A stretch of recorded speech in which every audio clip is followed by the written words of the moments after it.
Assalamualaikum warahmatullahi wabarakatuh. Perkenalkan, nama saya Ratu Munawarah, mahasiswa STAI ANA 2 Kuala Tungkal dari program studi Hukum Keluarga Islam dengan nomor induk 2121051. Jadi, tujuan saya membuat video ini adalah untuk sedikit menjelaskan mengenai materi kita, yaitu ilmu alamiah dasar, ilmu sosial dasar, dan ilmu budaya dasar oleh Bapak dosen pengampu, Bapak Z. Haryanto, SHS. Kesempatan kali ini, jadi saya akan membahas 3 pertanyaan.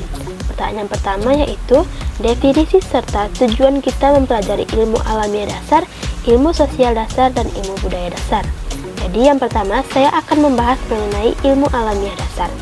Pengertian ilmu alamiah dasar sendiri adalah pengetahuan alam, atau dalam bahasa Arab bisa disebut alma ya'lamu ilman, yang berarti mengerti, memahami benar-benar, sehingga ilmu alamiah dasar adalah ilmu pengetahuan yang mengkaji gejala dalam alam semesta seluruhnya,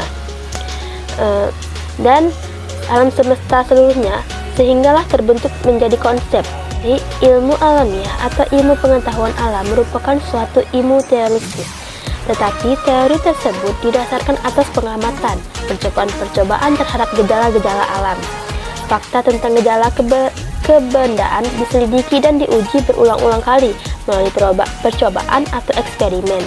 Kemudian dari hasil eksperimen inilah dirumuskan keterangan ilmiahnya atau teori, di mana teori ini pun selalu didasari oleh suatu pengamatan. Ilmu alamiah juga dapat diartikan sebagai suatu pengamatan teoristis yang diperoleh dengan cara yang khusus, yaitu observasi, penyimpulan, penyusunan teori, dan seterusnya, sehingga identik dengan ilmu yang diperoleh melalui metode ilmiah. Yang selanjutnya adalah tujuan kita mempelajari ilmu alamiah dasar.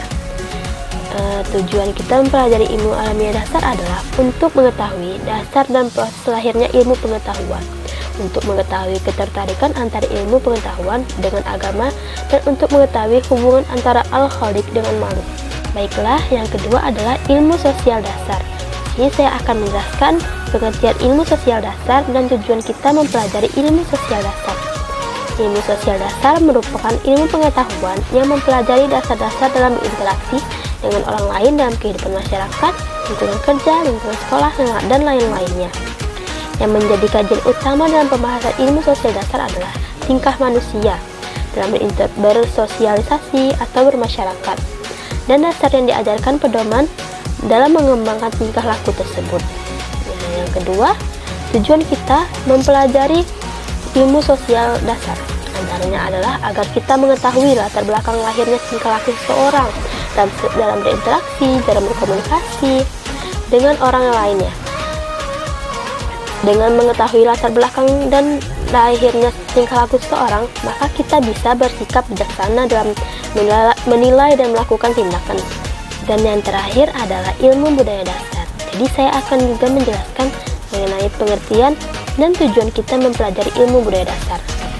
Secara sederhana, ilmu budaya dasar adalah ilmu pengetahuan yang mempelajari dasar-dasar budaya masyarakat dalam suatu bangsa dan negara. Ilmu budaya dasar merupakan ilmu pengetahuan yang diharapkan dapat memberikan pengetahuan dasar dan pengertian umum tentang konsep-konsep yang dikembangkannya untuk mengkaji masalah-masalah manusia dan kebudayaan. Lanjut, jadi tujuan kita mempelajari ilmu budaya dasar adalah mengusahakan kepekaan mahasiswa terhadap lingkungan budaya sehingga mereka lebih mudah menyesuaikan diri dengan lingkungan, terutama untuk kepentingan profesi mereka.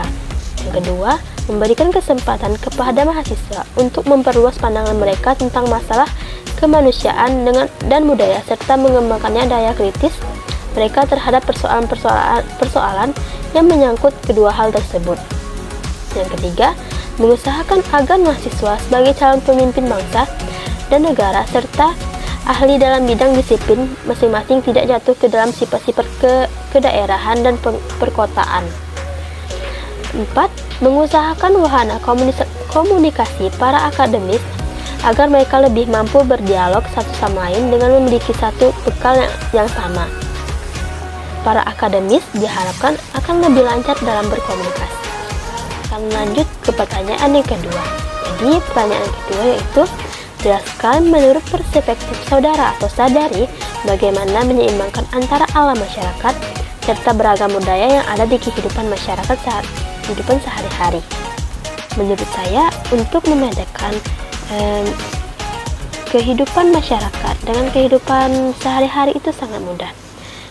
Saya akan mengambil contoh di kehidupan kampus atau kuliah. Di kehidupan kuliah, kita harus menaati peraturan-peraturan yang ada.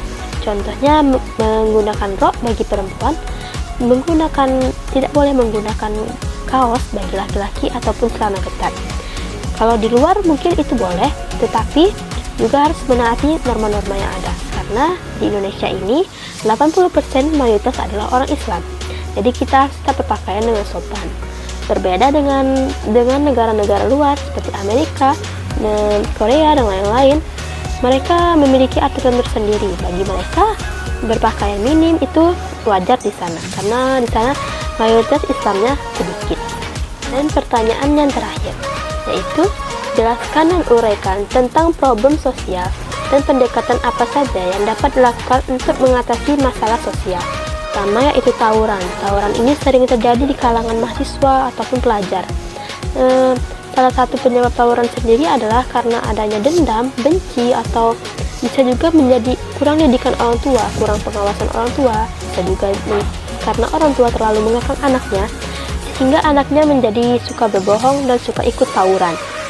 Cara penanganan tawuran sendiri yaitu dengan mengisi hal-hal yang positif, seperti mengikuti ekskul, pramuka, OSIS, dan lain-lain. Dan mengisi dengan kegiatan positif bisa juga dengan beribadah. Dan yang kedua adalah korupsi. Korupsi sendiri terjadi karena adanya kemauan diri sendiri. Perilaku yang tidak jujur, suka berbohong, itu bisa menimbulkan korupsi. Cara penanganan korupsi sendiri harus dengan adanya niat atau kemauan diri sendiri. Dengan adanya kemauan, kita bisa mengatasi korupsi untuk menjadi diri yang lebih positif lagi. Jadi juga kita bisa mengisi dengan hal-hal positif atau bisa mencari kesibukan yang lain. Baiklah, sekian presentasi dari saya. Apabila ada kesalahan perkataan maupun perbuatan, saya mohon maaf. Saya akhiri. Assalamualaikum warahmatullahi wabarakatuh.